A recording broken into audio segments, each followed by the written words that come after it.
Assalamualaikum warahmatullahi wabarakatuh. Perkenalkan, saya Chelsea Febriana dengan NIM 2201056 selaku moderator dari kelompok 5. Di sini kami akan membahas mengenai obat-obat kemoterapi 2. Sebelumnya saya ingin berterima kasih banyak kepada Ibu Apoteker Mira Febriana Magister Sains selaku dosen pengampu mata kuliah farmakologi klinik.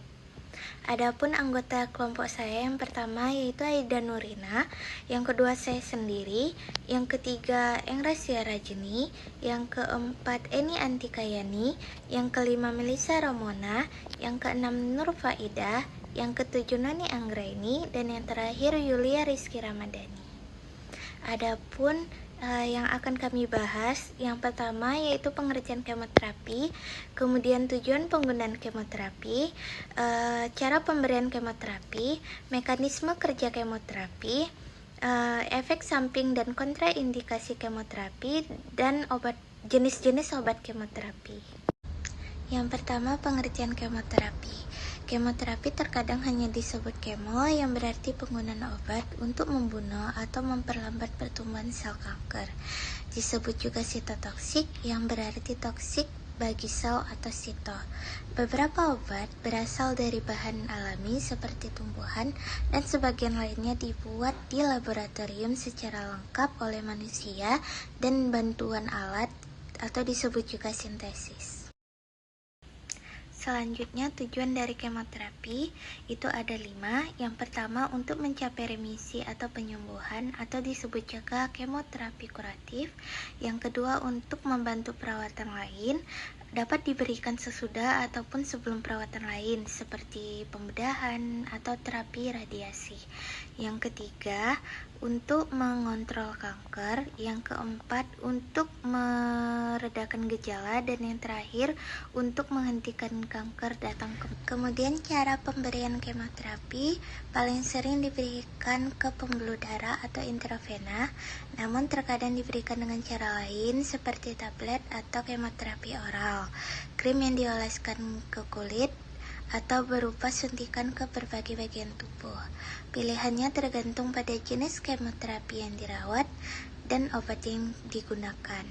Tim medis akan memutuskan cara yang paling tepat untuk memberikan obat kepada pasien. Selanjutnya itu ada mekanisme kerja kemoterapi. Semua sel di dalam tubuh tumbuh dengan membelah menjadi 2 sel. Kemoterapi ini akan merusak sel yang membelah dengan cepat, sehingga sebagian besar obat kemoterapi memasuki aliran darah dan berjalan ke seluruh tubuh untuk menargetkan sel kanker yang membelah dengan cepat di organ maupun di jaringan tubuh. Hal ini dikenal sebagai pengobatan sistemik. Terkadang kemoterapi diberikan langsung ke kanker dan dikenal sebagai kemoterapi lokal. Bisa dilihat dari gambar, itu ada sel kanker yang telah membelah secara abnormal, kemudian diberikan kemoterapi treatment dan menargetkan ke sel kanker yang membelah secara abnormal pada organ maupun di jaringan. Selanjutnya itu ada efek samping dari kemoterapi. Kemoterapi merusak sel yang membelah dengan cepat seperti kanker sel, namun beberapa sel normal seperti sel darah, folikel rambut, dan sel di dalam mulut, usus, dan organ reproduksi juga membelah dengan cepat. Maka efek samping dari kemoterapi sendiri bisa saja ia juga merusak beberapa sel normal di dalam tubuh sehingga bisa membahayakan pasien. Karena tubuh terus-menerus membuat sel-sel baru, sebagian besar efek samping bersifat sementara. Di antara efek samping yang disebabkan kemoterapi, yang paling umum adalah supresi sumsum tulang, neuropati, gangguan gastrointestinal, rambut rontok, kelelahan, dan kelainan kulit. Kemudian itu ada kontraindikasi dari kemoterapi. Kontraindikasi untuk kemoterapi dapat bervariasi tergantung pada jenis kanker, kondisi kesehatan pasien, dan jenis kemoterapi yang direncanakan. Namun beberapa kondisi umum yang bisa menjadi kontraindikasi adalah gangguan fungsi hati atau ginjal yang parah, gangguan sumsum tulang yang signifikan, dan kondisi kesehatan umum yang buruk yang dapat meningkatkan resiko efek samping yang lebih serius lagi. Selanjutnya kita masuk tentang pembahasan jenis-jenis obat kemoterapi. Yang pertama itu ada obat antiparasit, yang kedua ada obat antihelmintik, yang ketiga ada obat anti malaria, keempat adalah obat neoplastik, kelima adalah obat anti TBC, dan terakhir itu adalah obat anti lepra. Baiklah, kita akan bahas satu-satu. Yang pertama itu ada obat antiparasit. Antiparasitik berasal dari kata anti dan parasit. Antiparasitik adalah obat-obat yang digunakan untuk membunuh penyakit yang disebabkan oleh parasit. A. Antihelmintik, obat yang digunakan untuk pengobatan berbagai jenis penyakit parasit yang disebabkan oleh cacing parasit. Parasit cacing dibagi menjadi dua famili. Yang pertama itu Nemathelmintes, contohnya nematoda atau cacing gelang. Obat yang biasa digunakan itu adalah mebendazole, thiabendazole. Dan Platyhelminthes, contohnya itu cestoda atau cacing pita. Obat yang biasa digunakan itu adalah praziquantel dan niclosamide. Selanjutnya kita masuk ke materi anti-amuba. Obat anti-amuba atau amubisida adalah senyawa yang digunakan untuk pengobatan amubiasis, merupakan suatu infeksi pada tuan rumah atau host yang disebabkan oleh amuba parasitik. Habitat amuba biasanya pada usus besar seperti Entamuba histolytica, E. coli, E. harimani, Endolimus nana, dan juga Iodamuba buscili, atau pada mulut itu seperti E. gingivilis. Adapun golongan dari obat anti-amuba, yang pertama adalah turunan E-aminoquinolin, contoh obatnya itu kloroquin. Yang kedua ada golongan antibiotika erythromycin, contoh obatnya tetrasiklin. Yang ketiga golongan turunan E-hydroxyquinolin, contoh obatnya quiniofon dan clioquinol atau Vioform. Yang keempat golongan turunan 2 nitromidazol, contoh obatnya itu adalah benidazole. Yang kelima adalah golongan turunan E-nitroimidazol, contoh obatnya adalah metronidazole. Bisa kita bersama, ini merupakan gambar obat kloroquin, erythromycin, benzodiazepin, dan juga metronidazole. Selanjutnya kita masuk ke materi antimalaria. Obat antimalaria adalah senyawa yang digunakan untuk pencegahan dan pengobatan malaria, suatu penyakit yang disebabkan oleh protozoa yaitu Plasmodium sp yang masuk ke dalam tubuh tuan rumah atau host melalui gigitan nyamuk Anopheles betina. Obat antimalaria dapat dibagi menjadi beberapa kelompok berdasarkan cara kerja dan struktur kimia. Berdasarkan perkembangan dan siklus kehidupan parasit, dapat dikelompokkan pada tabel berikut. Yang pertama adalah schizontisida jaringan, contoh obatnya adalah klorguanid, pirimetamin, primaquin, dan pirimetidin. Yang kedua, schizontisida darah, contoh obatnya adalah amodiaquin, artemisin. Yang ketiga adalah gametositosida, contoh obatnya adalah kloroquin. Selanjutnya kita masuk ke materi anti jamur. Obat anti jamur adalah senyawa yang digunakan untuk pengobatan penyakit infeksi yang disebabkan oleh jamur. Berdasarkan struktur kimianya, obat anti jamur dibagi menjadi beberapa kelompok. Yang pertama itu adalah turunan asam, contoh obatnya asam salisilat, salisilamid, asam benzoat, asam propionat. Yang kedua adalah turunan tionokarbamat, contoh obatnya toksilat atau tolmiken dan tolnaflat. Yang ketiga adalah turunan pirimidin, contoh obatnya 5-fluorositosin atau fluositosin dan hexetidin. Yang keempat adalah turunan antibiotik yaitu grisesvolvin. Baiklah, di sini saya akan menjelaskan apa itu obat antihelmintik. Obat antihelmintik adalah obat cacing, senyawa yang digunakan untuk pengobatan berbagai jenis penyakit parasit yang disebabkan oleh cacing parasit atau helmin.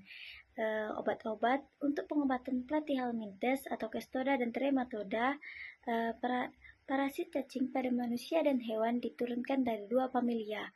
Yang pertama yaitu Nemathelminthes, contohnya nematoda atau cacing gelang. Yang kedua yaitu Platyhelminthes, contohnya Cestoda atau cacing pita, dan Trematoda atau pluk. Berdasarkan lokasi pada saluran usus, cacing dibagi menjadi 3 kelompok.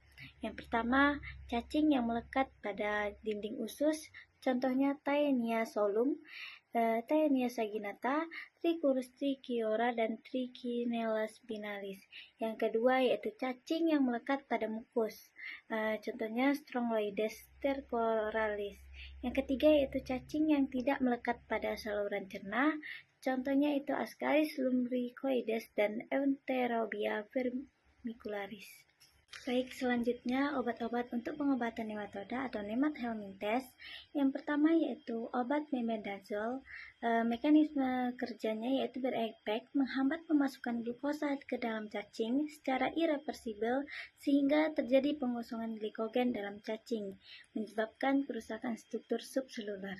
Yang kedua yaitu obat pirantel pamuat. Cara kerja pirantel pamuat ini adalah dengan melumpuhkan cacing. Cacing yang lumpuh akan mudah terbawa keluar bersama tinja. Setelah keluar dari tubuh, cacing akan segera mati. Yang ketiga yaitu obat thiabendazole. Mekanisme kerjanya yaitu mengganggu agregasi mikrotubular. Obat dihidroksilasi dalam hati dan dikeluarkan dalam urin. Obat mudah diabsorpsi pada pemberian peroral. Selanjutnya yaitu ada obat ivermectin. Ivermectin ini bekerja pada reseptor GABA, asam G-aminobutirat parasit. Aliran klorida dipacu keluar dan terjadi hiperpolarisasi menyebabkan paralisis cacing. Baik, selanjutnya obat-obat untuk pengobatan platyhelminthes. Yang pertama yaitu praziquantel. Mekanisme kerja permeabilitas membran sel terhadap kalsium meningkat menyebabkan parasit mengalami kontraktur dan paralisis. Praziquantel ini mudah diabsorpsi pada pemberian oral dan tersebar sampai ke cairan cerebrospinal. Kadar yang tinggi dapat dicumbai dalam empedu. Obat di metabolisme secara oksidatif dengan sempurna menyebabkan waktu paruh menjadi pendek. Metabolit tidak aktif dan dikeluarkan melalui urin dan empedu.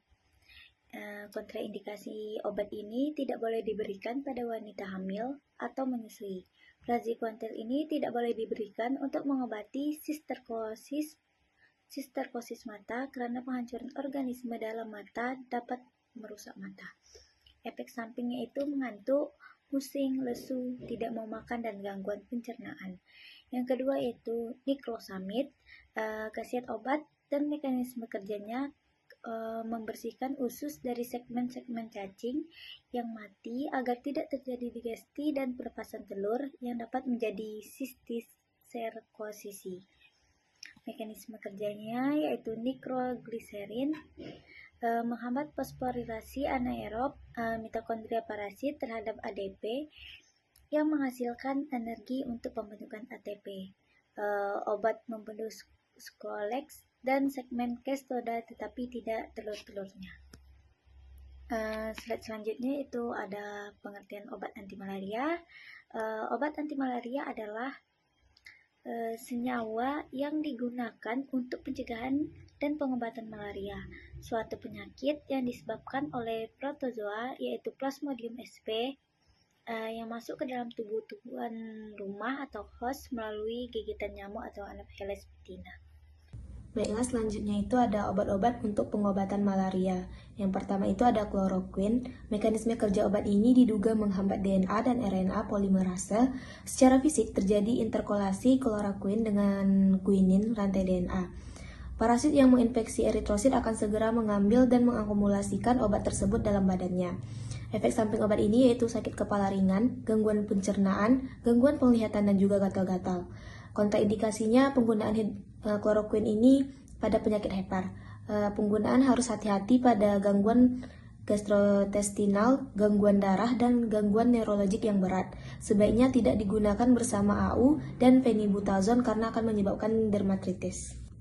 Yang kedua itu ada primetamin. Mekanisme kerja primetamin dengan menghambat enzim dehidrofolat, reduktase plasmodia, dan kadar yang jenuh lebih rendah daripada yang diperlukan untuk menghambat enzim yang sama pada manusia. Enzim bekerja dalam rangkaian reaksi sintesis purin sehingga penghambatannya menyebabkan gagalnya pembelahan hati pada pertumbuhan skizon dalam hati. Sedangkan farmakokinetiknya, penyerapan piremetamin di saluran cerna berlangsung lambat tetapi lengkap. Obat ini ditimbun terutama dalam hati, paru, dan limpa. Sedangkan efek samping dan kontraindikasinya dengan dosis besar dapat menimbulkan anemia makrositik yang serupa dengan defisiensi asam folat. Untuk mencegah anemia, trombositopenia dan leukopenia, maka leukovorin dapat diberikan bersamaan dengan pirimetamin. Pirimetamin tidak dianjurkan untuk wanita hamil.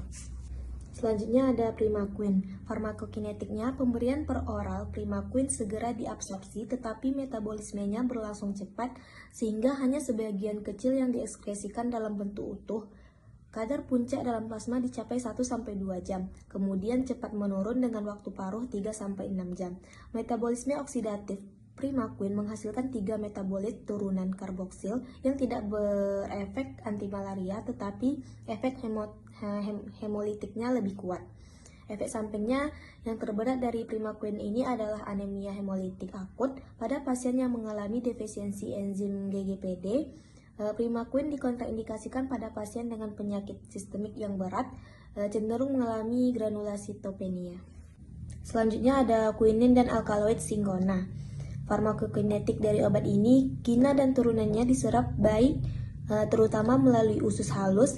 Bagian atas, kadar puncak dalam plasma 1-3 jam pada dosis tunggal, 70% terikat oleh protein dalam plasma. Sebagian besar di metabolisme dalam hati, sehingga hanya kira-kira 5% yang disekresikan lewat urin dalam bentuk metabolit hidroksi, dan sebagian kecil melalui tinja getah lambung, empedu, dan air liur. Efek samping dan kontraindikasinya yaitu dosis terapi kina sering menyebabkan sinkronisme yang tidak selalu memerlukan penghentian pengobatan. Gejalanya mirip salicilismus, yaitu tinnitus, sakit kepala, gangguan pendengaran.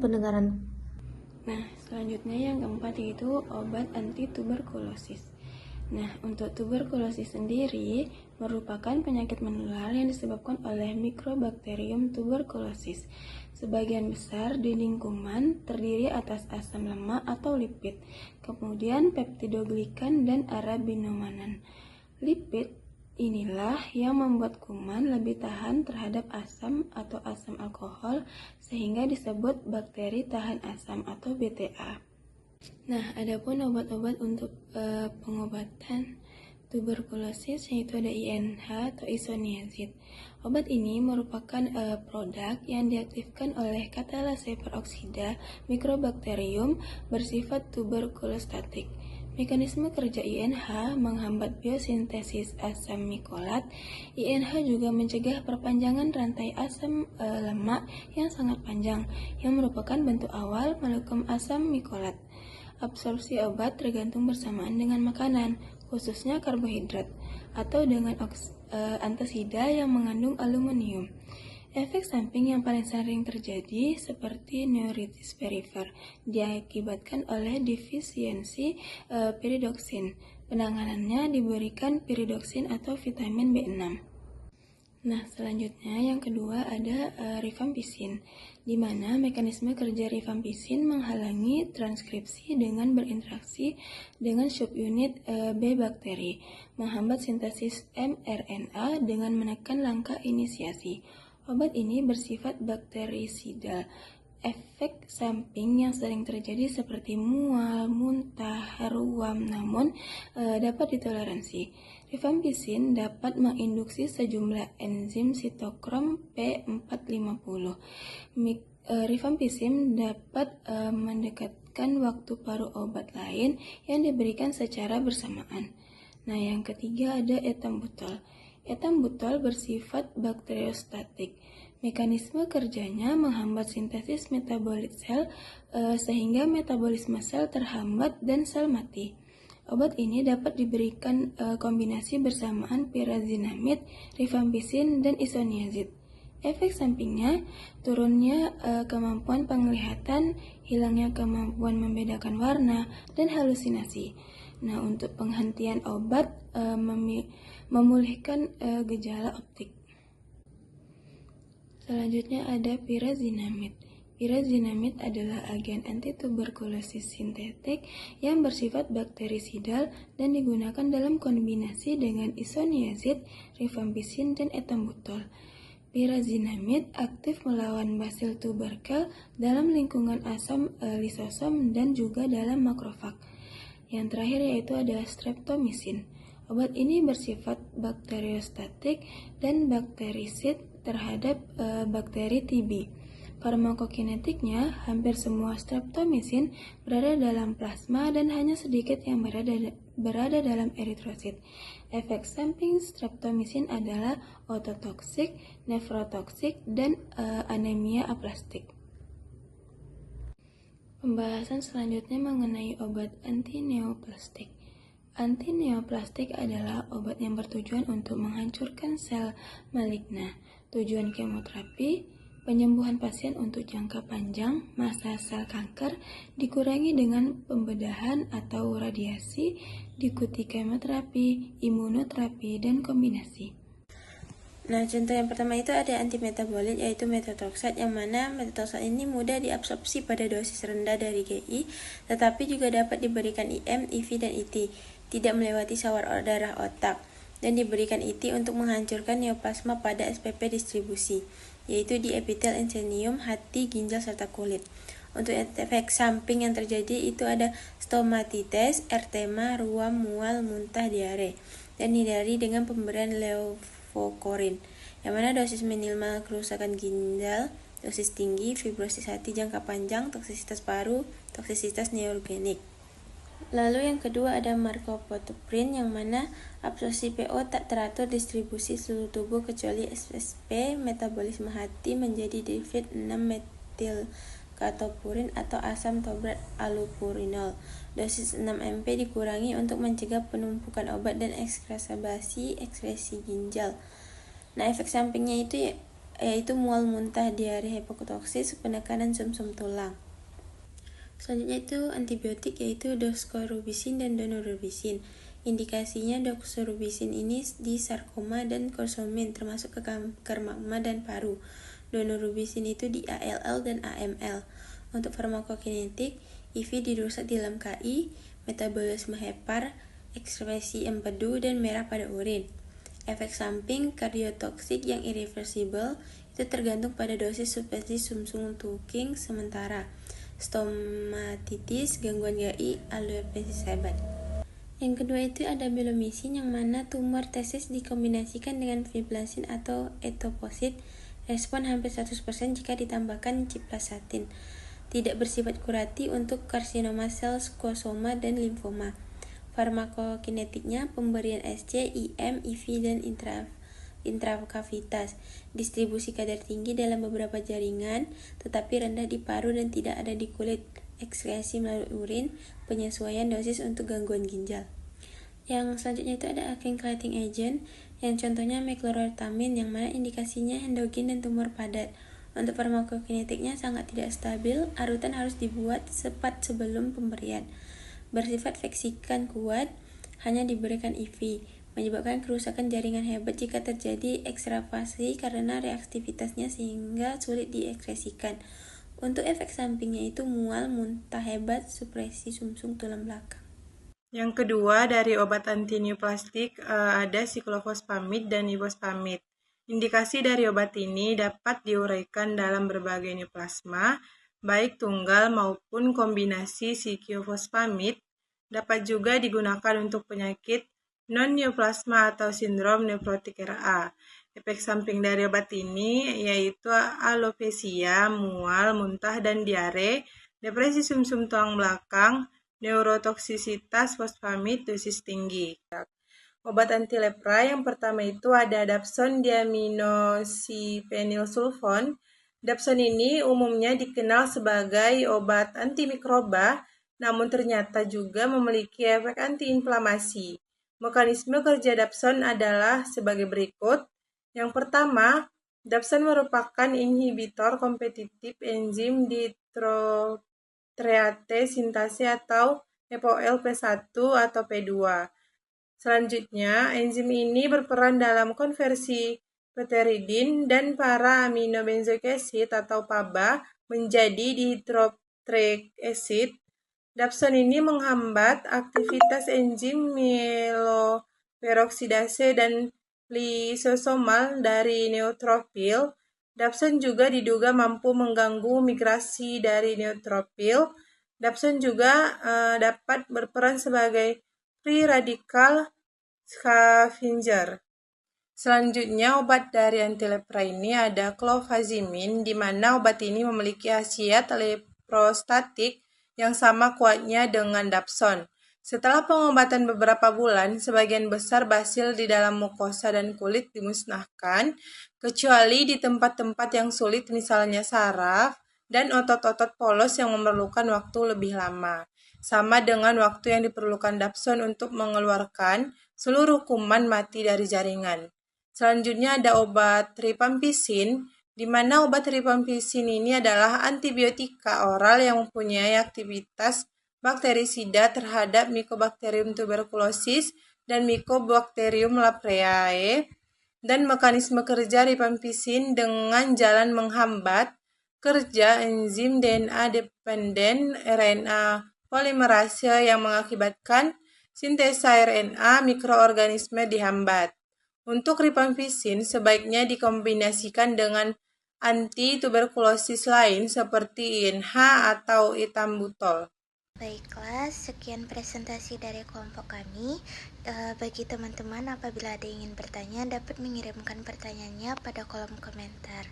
Saya Chelsea, selaku moderator dari kelompok 5. Mohon maaf bila ada salah kata. Akhirul kalam. Assalamualaikum warahmatullahi wabarakatuh.